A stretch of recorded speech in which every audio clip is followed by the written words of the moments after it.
कैसे हैं आप सभी?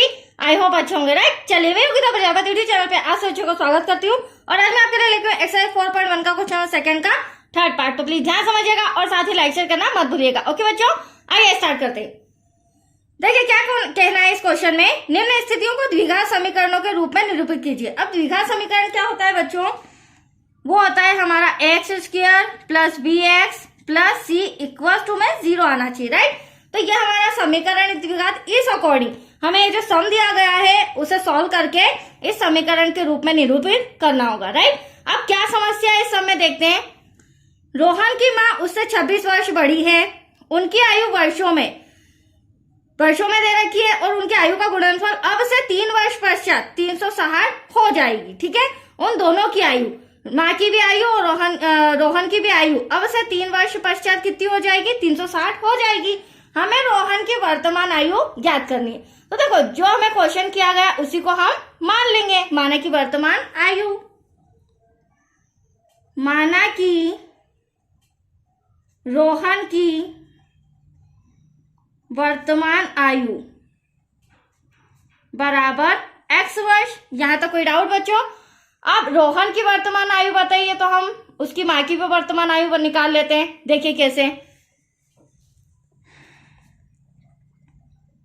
रोहन की माँ की वर्तमान आयु इक्वल्स टू x प्लस 26 वर्ष। अब आप सोच रहे होंगे मैडम x प्लस 26 वर्ष कैसे? तो देखो बच्चों, रोहन की आयु कितनी मानी है हमने? x मानी है, राइट? और रोहन की माँ उससे 26 वर्ष बड़ी है, तो रोहन ये रहा हमारा और 26 हमने उसमें प्लस कर दिया, तो ये 26 वर्ष बड़ी आ गई उसकी माँ की आयु, ठीक है? अब देखिए क्वेश्चन में कहा गया उनकी आयु का गुणनफल अब से 3 वर्ष पश्चात, तो हमें वर्तमान आयु अभी हमने निकाली, अब हम 3 वर्ष पश्चात की आयु निकाल लेते हैं, फिर हम उसका गुणनफल करेंगे, राइट? तो 3 वर्ष पश्चात रोहन की आयु। अब देखिए पश्चात शब्द आ रहा है, मतलब बाद की बात हो रही है और फ्यूचर की बात हो रही है, तो हमें क्या करना होगा? प्लस का साइन लगाना होगा। हाँ, अगर इसके अलावा हमें पहले या पूर्व शब्द आता है, मतलब पास्ट की बात हो रही है, तो हम माइनस का साइन लगाएंगे, ठीक है? अब रोहन की आयु को हमने क्या माना है? x, राइट बच्चों? 3 वर्ष पश्चात, तो 3 और पश्चात शब्द आया है तो प्लस का साइन, तो यह 3 वर्ष पश्चात रोहन की आयु। फिर माँ की आयु 3 वर्ष पश्चात, तो माँ की आयु कितनी है? x plus 26, right? अब ये तो वर्तमान आयु है, बट हम 3 वर्ष पश्चात की बात कर रहे हैं, तो यहाँ भी +3 ऐड हो जाएगा, राइट बच्चों? अब यहाँ पर एग्जैक्टली हम अगर देखें तो 26, 27, 28, 29, x प्लस 29 वर्ष क्या हो गए? 3 वर्ष पश्चात माँ की आयु। यहाँ तक कोई डाउट आपको? अब ध्यान से समझिएगा, उनकी आयु का गुणनफल कितना दे रखा है? 360, तो हमने 3 वर्ष पश्चात उनकी आयु निकाल ली है और इनका गुणनफल हमें दे रखा है 360, जिससे हमारा इक्वेशन बनेगा। तो देखिए x प्लस 3 वर्ष पश्चात उनकी आयु का गुणनफल आ रहा है 360। इस तरह से मैंने इक्वेशन जमा दी। अब हम क्या करेंगे? ब्रैकेट सॉल्व करके द्विघात समीकरण बनाएंगे, राइट?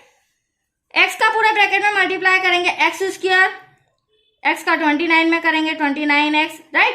पहले x का x में किया, फिर x का 29 में। अब 3 का पूरे ब्रैकेट में 3 का x में करेंगे 3x, 3 का 29 में करेंगे तो हमारा आंसर आ जाएगा 3 9 27, 3 2 6 और 2 8 इक्वल टू में 360। यहां तक कोई डाउट बच्चों? अब देखिए, अब इसे किस तरह से सोल्व करेंगे? तो आप देख रहे हैं ये दोनों हमारे प्लस के हैं, राइट? प्लस के हैं तो x प्लस हो जाएगा। देखिए कैसे, प्लस 29, 30, 31 और 32x आया, प्लस 87। अब प्लस का 360 इक्वल के इधर आके क्या हो जाएगा? माइनस का हो जाएगा, इक्वल टू में 0। अब इसे हम और सॉल्व करेंगे, एक्स स्क्वायर प्लस 32x। अब देखो 360 हमारा बड़ा है और 87 हमारा छोटा है, तो इसमें से माइनस करेंगे तो दैट्स योर आंसर 273। और बड़ी संख्या आप देख रहे हैं 360 माइनस का है, तो यहाँ पर भी माइनस का चिन्ह आ जाएगा, इक्वल टू में 0। अब आप देख सकते हैं ये जो हमारा उपरोक्त समीकरण आया है ये हमारा द्विघात समीकरण से मैच कर रहा है या नहीं। देखिए तो यहाँ लिखेंगे छोटा सा इंस्ट्रक्शन, उपरोक्त समीकरण द्विघात समीकरण के व्यापक रूप, और व्यापक रूप मैंने स्टार्टिंग में बताया था X square plus B X plus C equal to 0 के रूप का है।